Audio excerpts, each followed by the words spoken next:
یہ دردناک کہانی ہے 1965 اور 71 کی جنگیں لڑنے والے اس بہادر معذور غازی سپاہی کی، جس کو انعام میں فوج نے زمینیں الاٹ کی تھیں، مگر اس کی زمین ایک کرپٹ پٹواری کھا گیا۔ 50 سال سے اپنی زمین کا قبضہ چھڑوانے کے لیے در بدر پھر رہے ہیں اور آرمی چیف سے مدد مانگنے پر مجبور ہو چکے ہیں۔ پٹواری مجھ سے رقم کا بہت بڑی کا مطالبہ کرتا تھا کہ اتنی رقم دو تو میں تمہیں قبضہ دیتا ہوں۔ اردو پوائنٹ کی ویڈیوز دیکھنے کے لیے ہمارا چینل سبسکرائب کیجیے اور بیل کے آئیکن پر کلک کیجیے تاکہ آپ ہماری تمام آنے والی ویڈیوز سے باخبر رہ سکیں۔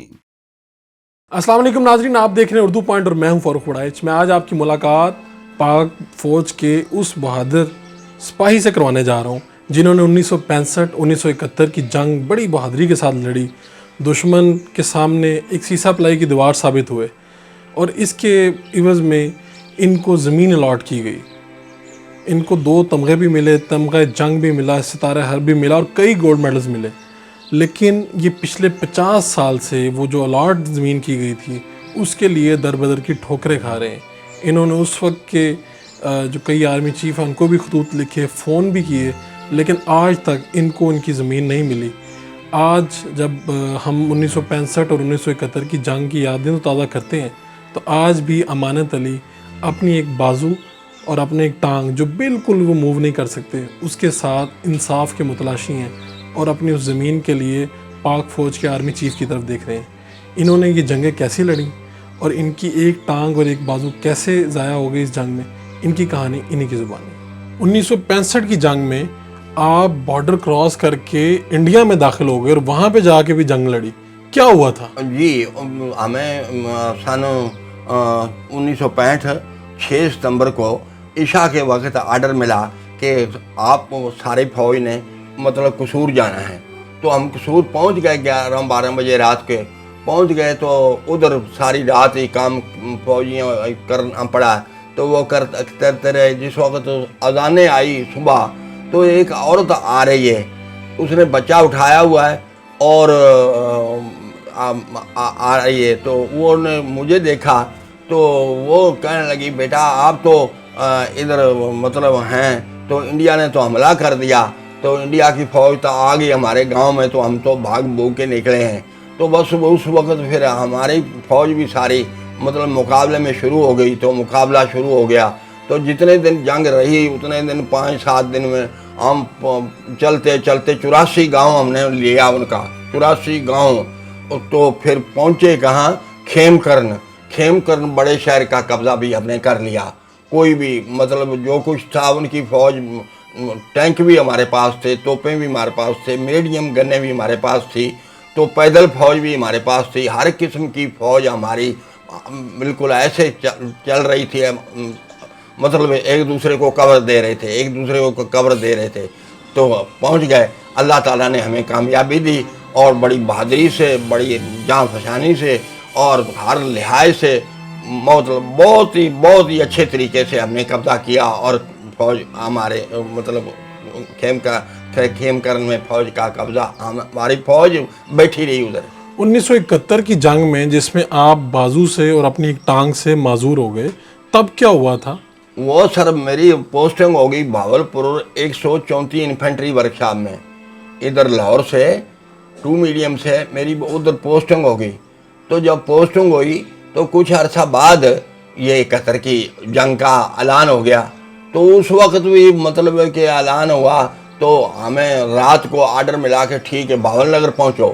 وہ ساری فوج، پھر کتنی یونٹیں تھی، کتنی فوج تھی، ذخیرے میں بھر گیا ذخیرہ، ادھر پہنچ گئے۔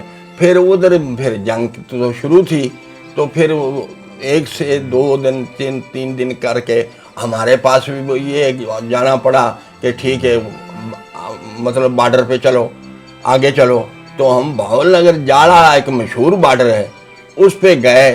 تو اس کے وہ رات تھی، تو رات میں بارڈر پتہ تو نہیں چلتا کہ سڑک کون سی ہے، تو انڈیا کہاں سے شروع ہوتا ہے تو ہم کہاں سے، وہ تو صرف تھوڑی سی ہے، کوئی دیوار نہیں، کوئی نشان نہیں، کوئی پابندی نہیں۔ تو ہم انڈیا میں چلے گئے۔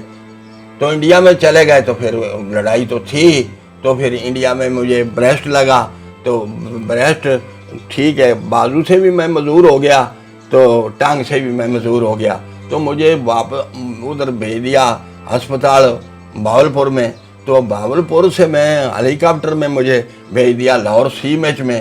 تو سی ایم ایچ میں میرا 3 سال علاج ہوتا رہا. جب میں گھر گیا تو پھر سولجر بورڈ ساہیوال سے لیٹر آیا کہ ٹھیک ہے کہ تم ساہیوال آؤ ایک دفعہ. میں ساہیوال گیا تو انہوں نے مجھے بتایا کہ ڈسیبلڈ اور معذور اور زخمی فوجیوں کے لیے لیٹر آیا ہے کہ ان کو زمین دی جائے. تو وہ لیٹر مجھے انہوں نے دیا. تو مجھے کہا کہ تم بہاول نگر ڈی سی صاحب کے پاس جاؤ. تو میں ڈی سی صاحب کے پاس گیا تو اس نے مجھے فورٹ آباس اے سی صاحب کے پاس بھیج دیا. تو اے سی صاحب کے پاس جب میں گیا تو اس نے تحصیلدار پٹواری سب کو بلا کے آرڈر دیا کہ ٹھیک ہے اس کو زمین الاٹ کرو. انہوں نے مجھے زمین بھی الاٹ کی, مالکی کے کاغذ بھی دیے اور موٹر سائیکل پہ بٹھا کے مجھے زمین بھی دکھا دی. کتنی زمین تھی وہ؟ 25 کلے اچھا مربع. تو جب انہوں نے یہ دکھا دی تو میں تو مجبور تھا, چلنا پھرنا جانا دانا یہ میرے بس کی بات نہیں تھی. لیکن پھر بھی میں جیسے بھی مجھ سے ہو سکا میں چکر لگایا, ادھر گیا 2-3 چکر لگائے. تو پٹواری مجھ سے رقم کا بہت بڑی کا مطالبہ کرتا تھا کہ اتنی رقم دو تو میں تمہیں قبضہ دیتا ہوں. تو میں تو مجبور ہو گیا. جب میں نے سوچا کہ اب کچھ نہیں بنتا تو میں نے ایڈجوٹنٹ جنرل مرزا اسلم بیگ کو لیٹر لکھا. تو اس نے آگے سے لیٹر لکھا کہ ٹھیک ہے تم زمین کے کاغذ مجھے بھیج دو. تو زمین کے کاغذ جو تھے وہ میں نے جنرل صاحب کو, ایڈجوٹنٹ جنرل صاحب کو بھیج مرزا دیے. اسلم بیگ ہاں مرزا اسلم بعد بیگ, میں آرمی چیف بنے. ہاں جی. تو ٹھیک ہے میں نے اس کو بھیج دیے. مطلب وہ سن 90 میں ریٹائر ہو گئے. تو اس کے بعد مطلب میرے پاس وہ کاغذ اب نہیں ہے, نہ اس نے کاغذ دیے تو نہ اس نے جواب دیا کوئی.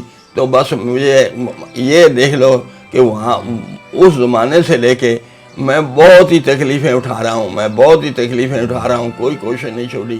میں 2 دفعہ پنڈی بھی گیا ہوں, مجھ سے چلا نہیں جاتا, سفر نہیں ہوتا.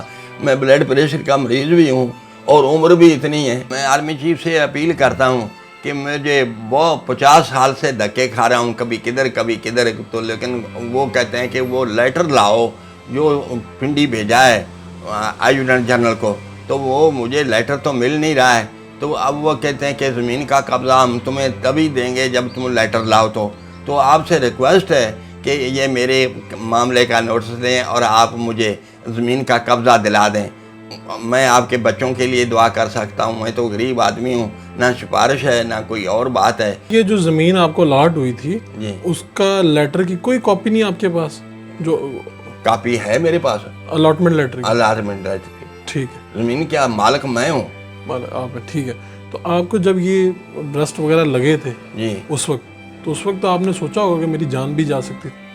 تو وہ تو جان تو مجھے تو ہوش ہی نہیں تھی جب مجھے پنڈی بھیجا, ادھر بہاولپور سے لاہور بھیجا. تو مجھے تو نہیں پتا کیسے بھیجا ہے کیسے نہیں بھیجا, لیکن یہ ہے کہ مجھے ہیلی کاپٹر میں بھیجا. ٹھیک ہے. تو اب آپ یہ جو زمین کے لیے اس کے بعد مرزا اسلم بیگ کے بعد بھی کسی آرمی چیف کے پاس یا کسی بڑے افسر کے پاس گئے؟ میں پنڈی گیا ہوں افسروں کے پاس, تو انہوں نے مجھے تسلی دی کہ کوئی فکر نہ کریں, کاغذ ہمارے پاس بھیجیں اور ہم آپ کی امداد کریں گے.